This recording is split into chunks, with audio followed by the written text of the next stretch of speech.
guess I need clarity in a couple things.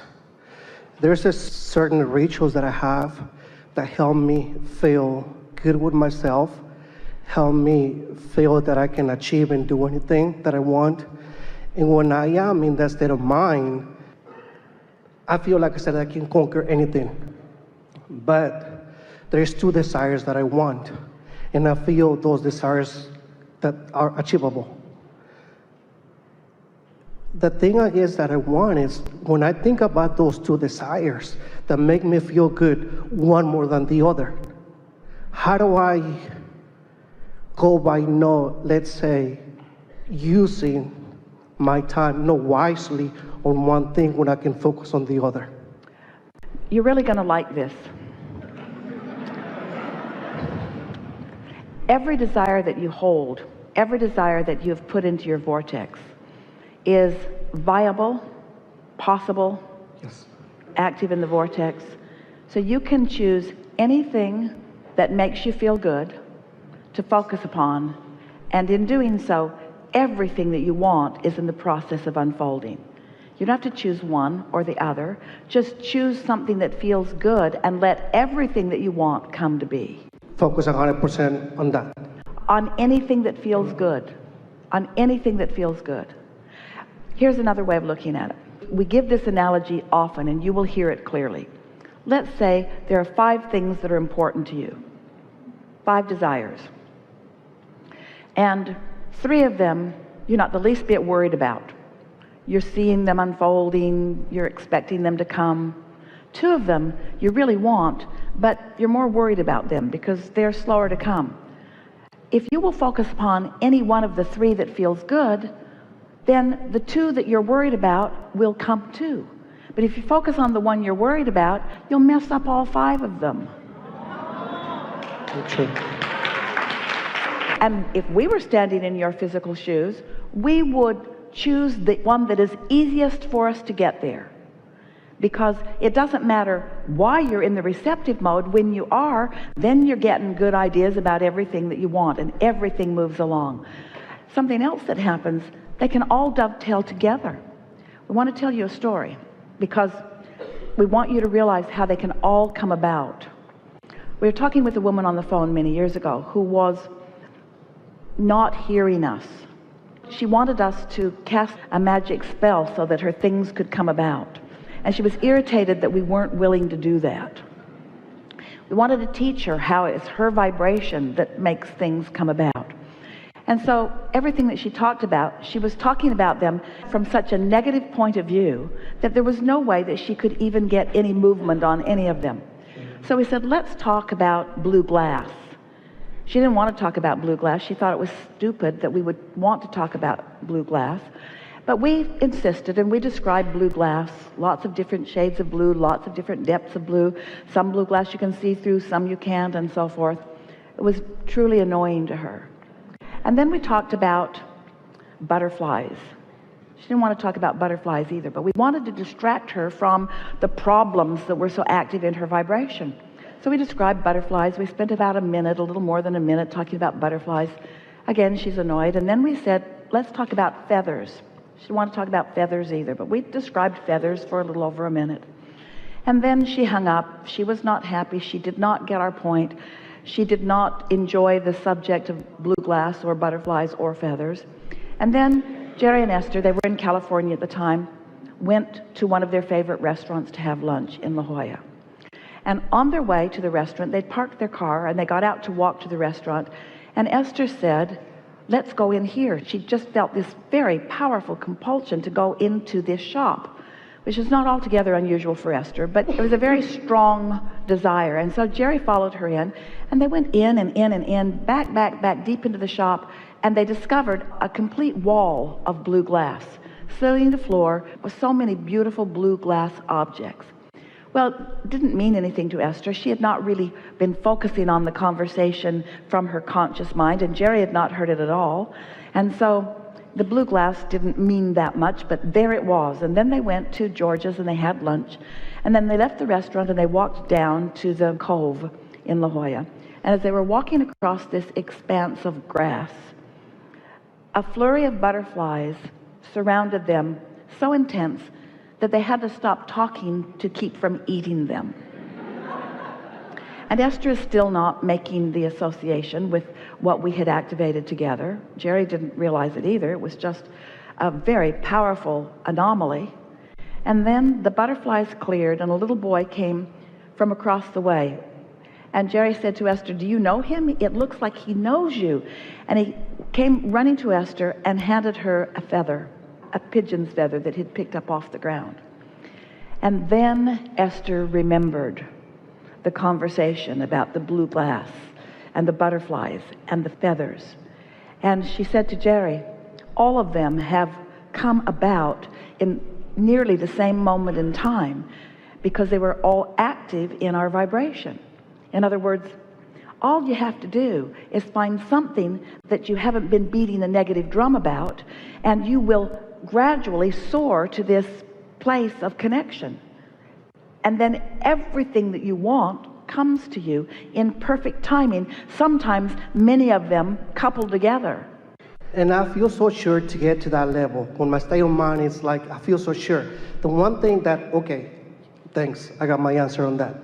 When I go and do for one desire and do everything that There's something that we want you to hear, and that is we want you to focus not to make it happen. We want you to focus because it's fun when you focus. I see that. Like I said, I visualize myself already. I enjoy the moment, and I feel good with myself, living it before it has manifested in front of me. The thing is that I see that change lifestyle that is going to bring, even though material things don't mean much to me, I see myself enjoying those things. Part of me, I'm okay with it, but part of me, like I guess for where I came from, it feels that I'm not, there's a few. We know it's complicated and you've got resistance about it. I want this thing I do not want. I want this thing I should not have. I want this thing that others may misunderstand. There's some contradicted energy. But that's why we're saying to you, your pure desire is in that vortex. And if you won't overthink it, if you won't try at the same time that you want it to evaluate the rightness of your having it, or your worthiness of having it, or how others will feel about it as you have it, if you can clean up that vibration, that's why when we say to you, there isn't anything that you want for any reason other than you think you will feel good in the having of it. Do you think it's all right for you to feel good? Oh, yes. Do you think that if you feel good, that you deprive someone else of feeling good? No. Is there only so much of a flow of good feeling? Do you ever be healthy for quite a while and then you say, oh, wait, I've been feeling pretty healthy in my body for quite a long time, and there are a lot of sick people out there, so I've decided that for the month of April, I will be sick. And I will allow more of the wellness to flow to more of the people who haven't been getting any wellness. And so I say now, you have got to give in to the rightness of you being satisfied with your desires. You've got to give in to Source's desire for you to thrive in all ways that matter to you, you see. You've got to give up the struggle. And so if something that you want has a little struggle in it, don't use that as your subject to focus, because it will slow everything down. We don't know of any better way, any more efficient way. We don't know of a faster way for you to finally accept your worthiness. That's where I have trouble with. Than for you to line up and let some good stuff in, and line up and let some more good stuff in, and line up and let some more good stuff in, and feel the pleasure of Source within you as you are thriving. That's the way you will teach yourself the feeling of worthiness, is by realizing that that's what your inner being wishes for you. And when you hold yourself apart from the blessings that are raining down all around you, that's resistance to something that is natural, you see. Helpful? Very. Something more? I was, I guess, raised with this religion, and it was basically, I guess, unconsciously programming me. Now that I see things differently, it's like I'm on this side, and the people that I surround with, they have this mentality, which I'm okay with that. They have these beliefs, which I'm okay with that. But now I see, like I said, we are to seek the truth, and the truth will set us free. I feel that I am aware of a few more things. But the releasing of resistance will set you free. yes, okay. And the releasing of squabbling over what is true is the ultimate releasing of resistance. Even though I know, deep in me, inside of me, I know that what makes me feel good about the beliefs that I have now and what I used to have. But me being around here, it makes me question. But see, the beliefs that you had were on the way to the beliefs that you have. You couldn't be who you are now if you've not moved through that in order to come to that clarity. Yeah, the thing that I have is that I kind of question myself, am I going in the right path? Thank you. You know, because that sometimes I feel like it's just myself going over here and everyone is going that way. Let us show you how you can tell.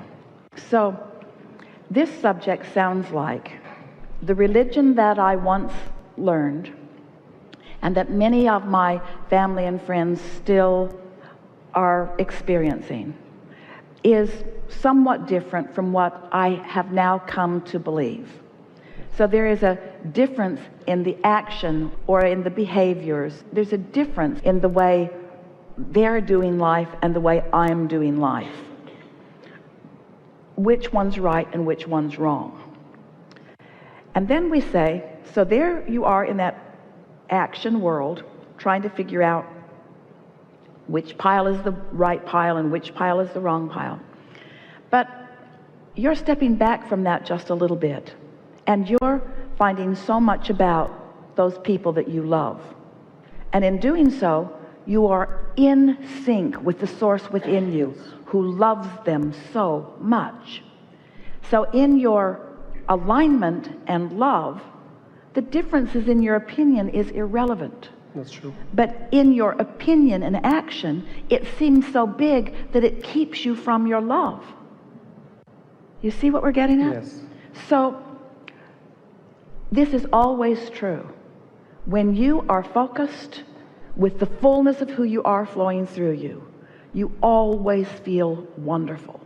So when you are appreciating something about one of them, you are in such sync with Source, who is right there with you, that the whole of you is having this experience. And that is what you always desire, is that the whole of you be there. Because when the whole of you is there, when Source energy is flowing through you, as you hold anyone as your object of attention, they always benefit, and so do you. In other words, only good comes from that. Okay. But if you question yourself in some way, so you are disconnected from Source, now it is that disconnection that makes you question the rightness.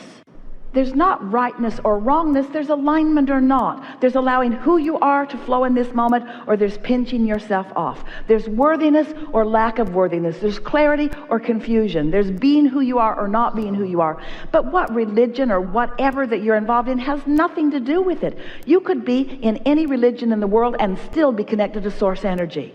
Do you know that that which you want to call God is at the heart of every one of them, no matter how much disagreement you have with them? Do you know that every person, no matter how abhorrent their behavior is in any moment in time, Source is loving them, and when you're looking at their action instead of the part of them that Source is looking at, then you're going to disconnect from Source, and that's why you feel bad, not because they are abhorrent or doing wrong, but because you've used them as your excuse to disconnect from Source, who never disconnects from Source. Isn't that good to know? It is.